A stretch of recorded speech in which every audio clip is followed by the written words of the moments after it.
Assalamualaikum warahmatullahi wabarakatuh. Innal hamdalillah nahmaduhu wa nasta'inu bihi wa nastaghfiruhu wa nastahdihi. Na'udzu billahi ta'ala min shururi anfusina wa sayyiati a'malina. Man yahdihillahu fala mudilla lahu wa man yudlil fala hadiya lahu. Asyhadu an la ilaha illallah wahdahu la syarika lahu. Asyhadu anna sayyidana Muhammadan 'abduhu wa rasuluhu. Allahumma salli wa sallim wa barik alaihi wa alihi wa ashabihi wa man tabi'ahum bi ihsanin ila yaumiddin wa alaina ma'ahum bi rahmatika ya arhamar rahimin. Para jemaah yang dimuliakan Allah, uhibbukum jami'an fillah. Saya mencintai kalian semua karena Allah. Semoga Allah senantiasa bertemukan kita di dunia dalam taat dan di akhirat di surganya Allah Subhanahu wa taala. Para jemaah yang dimuliakan Allah Subhanahu wa taala, insyaallah pada kesempatan kali ini kita akan berbicara tentang kisah Nabi Lut alaihi salam.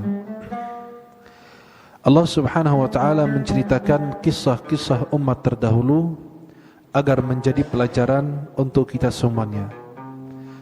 Hal-hal yang mereka langgar, Allah Subhanahu wa taala telah menghukum orang-orang tersebut dengan hukuman yang bermacam-macam dan berbeda-beda hukumannya.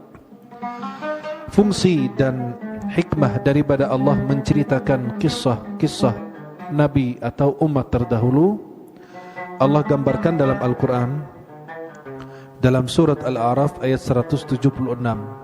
Faqsusil qasasa la'allahum yatafakkarun. Wahai Muhammad, ceritalah, wahai Rasulullah, ceritalah tentang berita atau kabar umat-umat terdahulu. Karena dengan cerita ini akan menjadi mukjizat besar bahwa engkau sudah mengetahui berita atau kabar umat-umat terdahulu, agar mereka, umatmu dan para pengikutmu mentadaburi dan mempelajari kisah-kisah tersebut sehingga mereka bisa beriman kepadamu. Allah Subhanahu wa taala berfirman dalam surat Yusuf ayat 111, Laqad kana fi qasasihim ibratun liulil albab. Sungguh terdapat dalam kisah umat-umat terdahulu ibrah, pelajaran, faidah untuk kita semuanya, liulil albab, bagi mereka yang mempunyai akal. Kisah Nabi Lut alaihissalam diceritakan di dalam Al-Quran maupun di dalam hadis Rasulullah sallallahu alaihi wasallam. Kisah Nabi Lut alaihissalam diceritakan di dalam Al-Quran di dalam 10 tempat atau 10 ayat menceritakan tentang 10 tempat di dalam Al-Quran menceritakan tentang kisah Nabi Lut alaihissalam. Akan tetapi Nabi Lut di dalam Al-Quran disebutkan 27 kali. Nabi Lut alaihissalam diceritakan 27 kali. Allah Subhanahu wa taala menceritakan kisah Nabi Lut di dalam beberapa surat. Di antaranya surat Al-A'raf, surat Hud, surat Al-Anbiya, surat Asy-Syu'ara, dan surat An-Naml, surat Al-Ankabut, surat Al-Hijr, dan surat Al-Qamar, dan surat-surat yang lain. Nabi Lut alaihissalam, nama beliau Lut bin Haran. Lut bin Haran, beliau adalah keponakan daripada Nabi Ibrahim alaihissalam. Karena Ibrahim, Haran, dan Nahur, mereka bertiga bersaudara. Ibrahim, Haran, Nahur, mereka bertiga bersaudara dari ayah mereka yang bernama Azar. Disebutkan di dalam Al-Quran, idh qala Ibrahimu li abihi Azara. Ingat ketika Ibrahim berkata kepada ayahnya yang bernama Azar. Nabi Lut alaihissalam beriman kepada pamannya, kepada Nabi Ibrahim alaihissalam. Lalu beliau berhijrah bersama Nabi Ibrahim ke beberapa negeri. Allah ceritakan dalam surat Al-Ankabut ayat 26, Fa'amana lahu Lut. Artinya Lut beriman kepada Nabi Ibrahim alaihissalam. Kemudian Nabi Lut berhijrah bersama Nabi Ibrahim menuju ke negeri Irak, dan dikatakan ikut ke Mesir juga bersama Nabi Ibrahim alaihissalam. Kemudian Allah Subhanahu wa taala mengutus Nabi Lut alaihissalam ke kampung atau tempat bernama Sadum. Tempat namanya Sadum. Mereka ini di sekitar daerah Jordan dan Palestina. Sadum ini tempat di sekitar daerah Jordan dan Palestina. Dan beliau tidak ada nasab kepada kaum tersebut. Beliau orang pendatang. Berbeda dengan Nabi Hud, Nabi Saleh, Nabi Shu'aib. Mereka bertiga, para nabi ini diutus kepada kaumnya sendiri, yang beliau adalah salah satu suku di antara mereka. Tapi karena Nabi Lut itu orang pendatang, maka tidak ada nasab di antara beliau dan orang penduduk tempat yang bernama Sadum tersebut. Kisah Nabi Lut alaihissalam secara singkat, sebagaimana diceritakan oleh para ulama tafsir, Allah Subhanahu wa taala memerintahkan Nabi Lut untuk menuju ke negeri Sadum. Karena penduduk negeri tersebut atau kampung tersebut, desa tersebut, mereka rusak moralnya dan akhlaknya. Di luar mereka kafir, mereka punya kebiasaan yang buruk. Yaqta'una as-sabil. Yaqta'una as-sabil ini diartikan oleh para ulama tafsir ada dua. Karena mereka ada hubungan di antara laki dan laki, perempuan dan perempuan yang disebut homoseksual, di antara laki dan laki, perempuan antara perempuan, lesbi. Maka mereka itu laki dan laki, perempuan dengan perempuan, maka memutuskan keturunan mereka. Karena saling mencukupi, laki dengan laki enggak punya keturunan, perempuan dengan perempuan dan seterusnya. Maka itu yang dimaksud dengan yaqta'una as-sabil. Atau yang kedua, setiap orang musafir melewati tempat tinggal mereka, hartanya dirampok, diambil.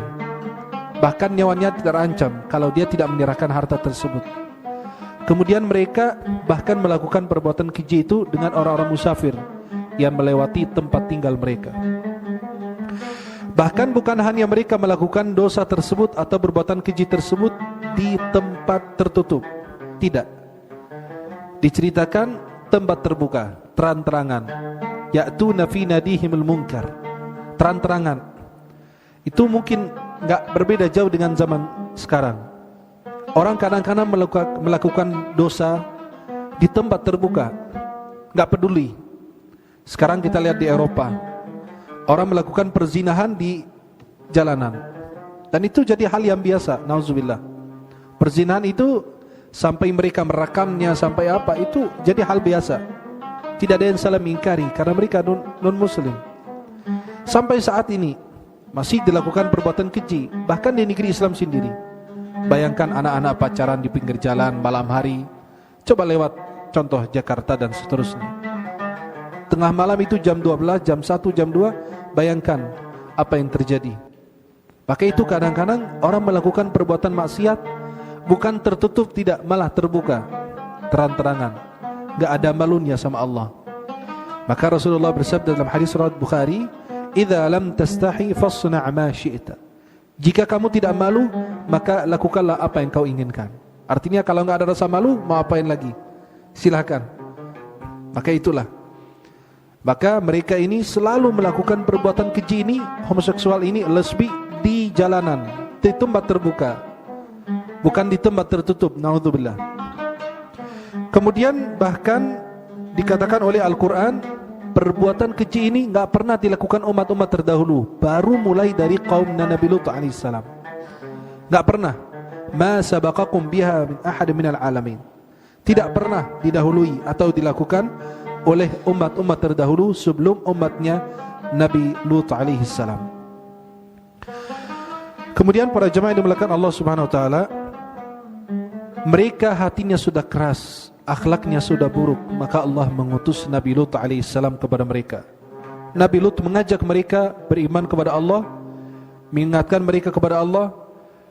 Beliau selalu amar ma'ruf dan nahi munkar kepada mereka, agar mereka selalu menjauhkan perbuatan tersebut. Ketika beliau mengajak mereka berkali-kali, ternyata orang-orang penduduk Sadum itu dan 5 desa di sekitarnya Mereka mengancam Nabi Lut. Qalu la illam tantahi ya Lutu latakunanna minal mukhrajin. Wahai Lut, jika kamu terus-menerus mencegah kami berbuat hal tersebut yang kami inginkan, kami akan mengusir kamu dari negeri kami.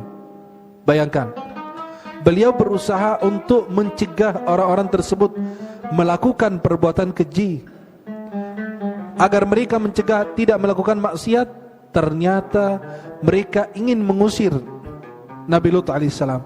Persis kayak zaman sekarang, masuk ke perkantoran, masuk ke sebuah daerah, satu sistem mereka korupsi semua, menerima uang haram. Ada dua hal yang kau lakukan: ikut dalam sistem tersebut atau keluar meninggalkannya. Maka itulah mereka, penduduk Sadum dan kampung sekitarnya, mau mengatakan kepada Nabi Lut, kalau kamu mau bergabung bersama kami silahkan, kalau kamu tidak mau, keluarlah dari tempat kami ini. Dan itulah kebiasaan tempat-tempat yang buruk. Kita ke tempat maksiat, ada dua hal: kita ikut bersama mereka atau kita keluar. Itulah yang mereka inginkan.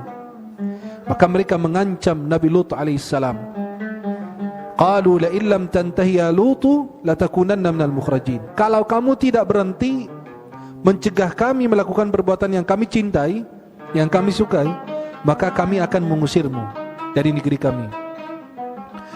Kemudian mereka bahkan meremehkan Nabi Lut dan kaum umat dan keluarganya. Apa kata mereka dalam surat An-Naml? Akhriju ala Lutin min qaryatikum innahum unasun yatatahharun. Keluarkanlah, usirlah Lut beserta keluarganya, karena mereka menganggap dirinya suci. Itulah selalu orang-orang yang melakukan maksiat. Kalau kita menyuruh dia berbuat baik atau mengajak dia beribadah, malah dia bilang apa? Sok alim kamu, sok suci kamu, sok ustad, sok kiai, sok ini. Akhirnya itu persis dengan ungkapan kaumnya Nabi Lut. Ketika Nabi Lut mengajak mereka berbuat baik, mereka malah bilang apa? Akhriju ala Lutum min qaryatikum innahum unasun yatatahharun. Usirlah Lut beserta keluarganya. Kenapa? Karena mereka menganggap dirinya suci. Maka Allah subhanahu wa ta'ala dengan perbuatan mereka seperti ini, Allah ingin menghukum mereka karena mereka tidak mencegah dari perbuatan maksiat.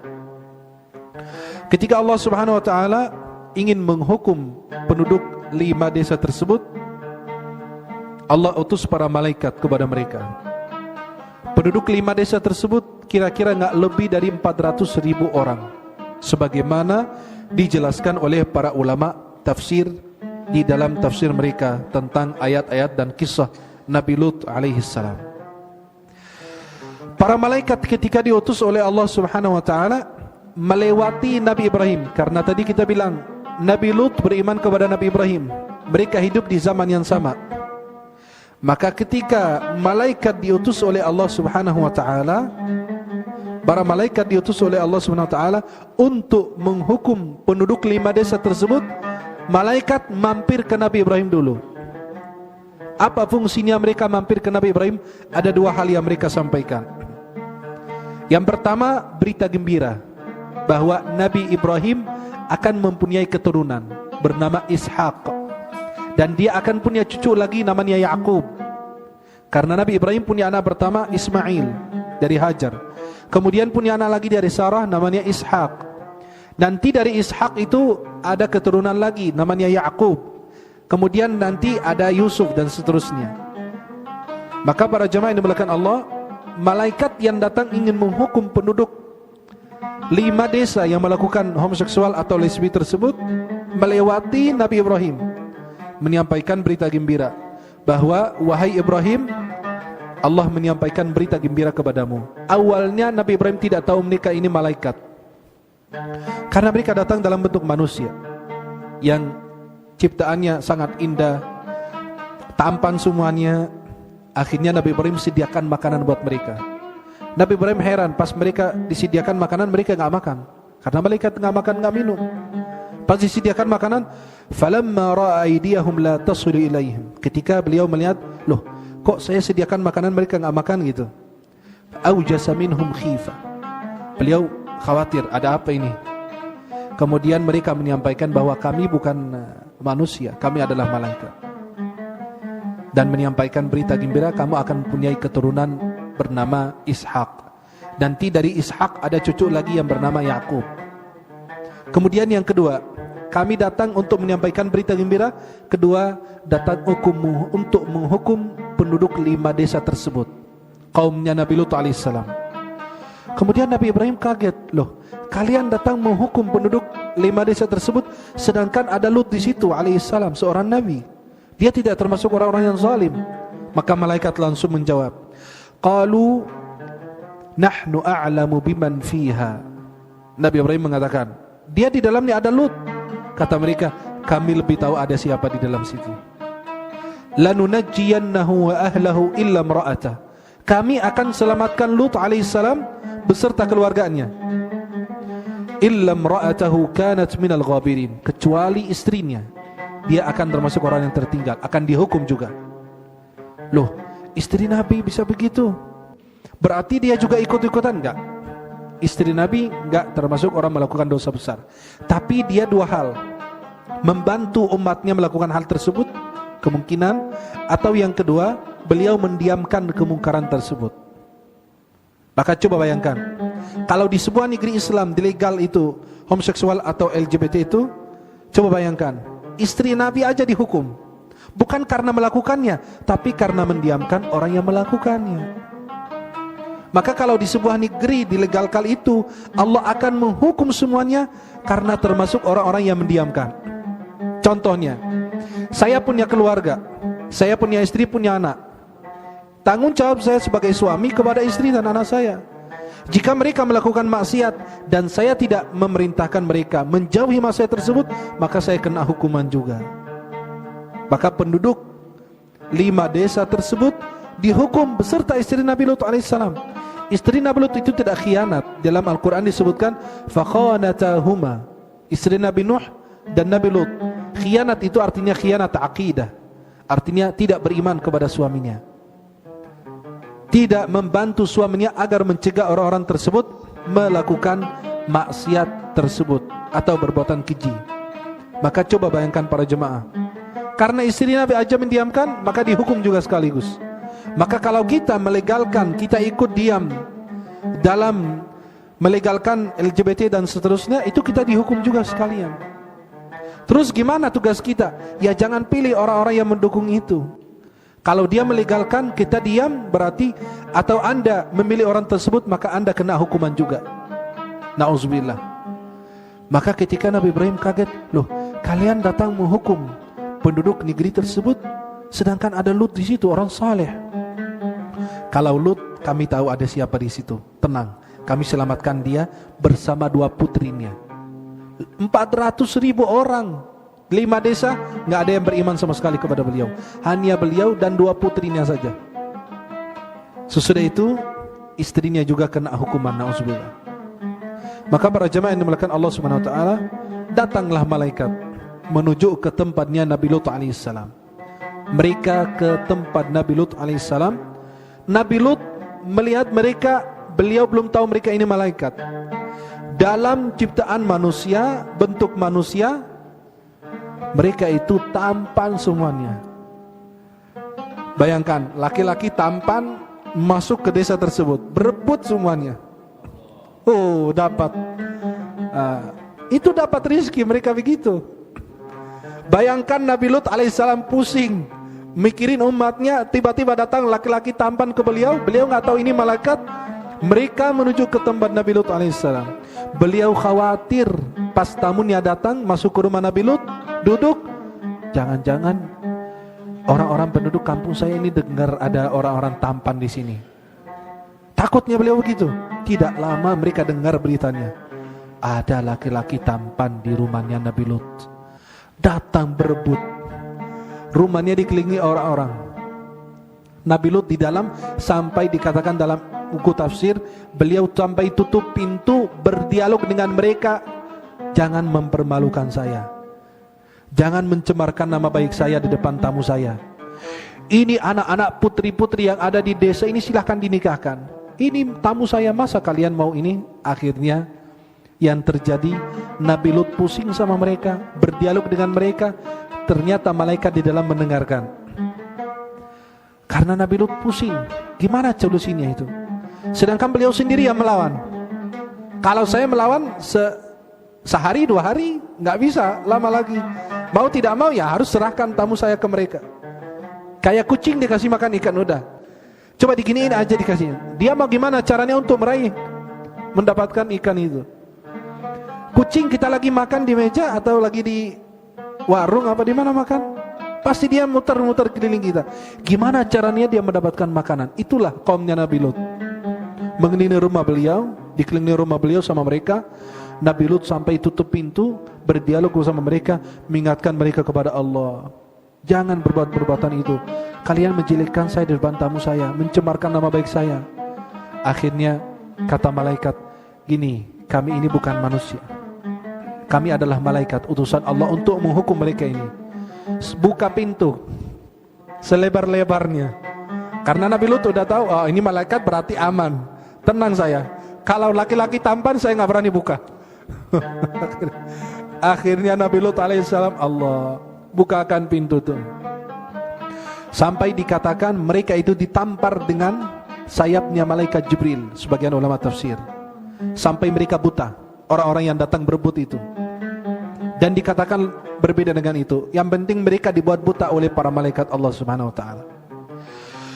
Kemudian para jemaah yang dimuliakan Allah Subhanahu wa taala, istri Nabi Lut termasuk orang yang disiksa juga, dihukum sama mereka karena tidak beriman kepada Nabi Lut alaihi salam.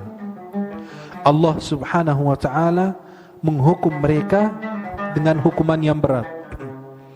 Di dalam buku tafsir dikatakan malaikat Jibril dan para malaikat yang datang tamu Nabi Lut datang dan berpesan kepada Nabi Lut, akhir malam kamu keluar bersama putri kamu berdua. Kamu keluar dari tempat ini, negeri ini, karena azab mereka datang pas waktu subuh. Akhirnya Nabi Lut alaihissalam dan dilarang menoleh ke kanan, kiri, belakang, nggak boleh. Harus lurus jalannya dan dipercepat langkahnya. Karena engkau nanti keluar di akhir malam, azab nanti turun pas subuh, waktu subuh. Keluarlah Nabi Lut alaihissalam dan istrinya ditinggal karena termasuk orang-orang yang dihukum. Karena istrinya nggak percaya, mana ada hukuman. Orang nggak beriman kepada Nabi Lut, nggak beriman kepada Allah. Akhirnya beliau itu tertinggal dan dihukum juga. Dikatakan dalam ilmu tafsir bahwasannya Jibril alaihissalam turun kepada mereka dengan sayapnya, dikatakan wallahu alam, memasuki sayapnya itu di bawah lapis langit, bumi ketujuh. Lalu mereka diangkat sampai ke langit, sampai kedengaran suara binatang-binatang dan teriakan mereka didengar oleh para penghuni langit. Dibanting kembali atau dibalikan kembali ke bumi. Bayangkan, dibalikin lagi ke bumi, 400.000 orang. Ternyata ada sebagian orang masih hidup, maka langsung diikuti dengan hujan batu, bertubi-tubi terus. Artinya apa? Ada yang masih hidup, Allah tidak mau, Allah mau memusnahkan mereka semua. Maka diikuti dengan batu, yang hujan batu, sampai mereka dimusnahkan semuanya. Tempat mereka diazab, apakah ada yang mengetahuinya? Wallahu a'lam, dikatakan itu adalah laut mati atau laut asin yang disebut oleh para ulama. Laut asin ini merupakan titik terendah di permukaan bumi, tempat yang paling rendah, dikatakan demikian. Dan dinamakan dengan laut mati karena tidak ada bentuk kehidupan yang dapat bertahan dalam air garam tersebut. Bahkan dikatakan di dalamnya kandungan garam itu tertinggi dari seluruh laut yang ada di dunia. Dikatakan bahwasannya di situ air garamnya enggak ada yang bisa hidup. Sekarang malah dijadikan tempat wisata, tempat orang diazab, malah mereka jadi selfie, foto, berenang di laut tersebut. Bahkan di sekitarnya itu ada kamar-kamar hotel, ada hotel-hotel di sekitarnya. Padahal kita umat Islam dilarang kita datang ke tempat mereka yang sudah diazab. Kalau datang dalam keadaan nunduk, takut. Kenapa? Itu orang sudah diazab di sini. Kita masuk kuburan aja nggak dalam bangga, ketawa gini, senang, enggak. Masuk dalam keadaan apa? Takut. Inilah tempat tinggal saya yang sebenarnya. Nanti saya masuk ke situ juga. Ada rasa takutnya. Tapi zaman now berbeda. Tempat yang aneh-aneh dijadikan tempat wisata. Sampai ada yang foto sama patung, foto sama apa, macam-macam makhluk Allah. Maka itu tempat paling rendah, titik terendah di permukaan bumi. Kenapa? Karena mereka sudah diazab. Bahkan menemukan, sebagian ulama menemukan ada bekas atau peninggalan patung-patung daripada mereka yang sudah disiksa. Na'udzubillah min dzalik. Maka para jemaah yang dimuliakan Allah Subhanahu wa taala, sampai Imam Ibnu Katsir dalam kitab Al-Bidayah wan Nihayah, beliau mengatakan Allah jadikan tempat mereka kaumnya Nabi Lut yang diazab oleh Allah Subhanahu wa taala, Allah jadikan tempat tinggal mereka itu danau atau laut yang busuk, bau. Maka itu busuk sampai saat ini, bau. Tempat mereka diazab oleh Allah. Mereka berbuat perbuatan keji. Maka airnya tidak bermanfaat, bahkan tanah-tanah yang di sekitarnya itu tidak akan bermanfaat, karena mereka sudah melawan. Dan mereka durhaka kepada seorang nabi yang bernama Nabi Lut alaihissalam. Dakwah Nabi Lut alaihissalam, Nabi Lut dan sikap umatnya dari beliau. Nabi Lut mengajak mereka ke tauhid dalam surat Asy-Syu'ara, beriman kepada Allah. Kemudian beliau di dalam ayat Al-A'raf dan Asy-Syu'ara, beliau melarang kaumnya agar tidak berbuat perbuatan keji. Kemudian dakwahnya beliau mengingatkan mereka nanti azab Allah turun dalam surat Al-Qamar. Kemudian mereka mendustakan dakwahnya, ajakan beliau, mereka mendustakan dalam surat Asy-Syu'ara. Kemudian karena beliau terus-menerus mengajak mereka taat kepada Allah, jauhilah maksiat, mereka mengancam Nabi Lut alaihissalam, mereka akan mengusirnya dari negeri mereka dalam surat Asy-Syu'ara. Sikapnya kaum Nabi Lut alaihissalam ketika datang malaikat di rumahnya Nabi Lut alaihissalam. Pertama, malaikat datang untuk menghukum penduduk 5 desa tersebut. Kemudian diantaranya sampai dikatakan malaikat itu datang dalam bentuk manusia, dalam rupa manusia, manusia atau laki-laki yang tampan semuanya, di dalam surat Hud. Kemudian mereka mengelilingi orang-orang penduduk kampung atau desa tersebut, mengelilingi rumah Nabi Lut alaihissalam dalam surat Hud. Kemudian Nabi Lut melawan, dan mereka bekerja keras terus berusaha agar mereka merebut laki-laki tampan tersebut. Allah ceritakan dalam surat Hud. Kemudian Nabi Hud berdoa sesudah beliau menyerah. Nabi Lut alaihissalam berdoa sesudah menyerah daripada kaumnya. Beliau mengatakan surat Al-Ankabut ayat 30, Qala Rabbi ansurni 'alal qaumil mufsidin. Wahai Rabbku, tolonglah, hukumlah orang-orang yang merusakkan ini. Karena beliau sudah nyerah, orang tamu saya lagi ada di rumah, mereka berebut untuk meraihnya. Akhirnya malaikat menenangkan jiwa beliau dalam surat Hud ayat 81.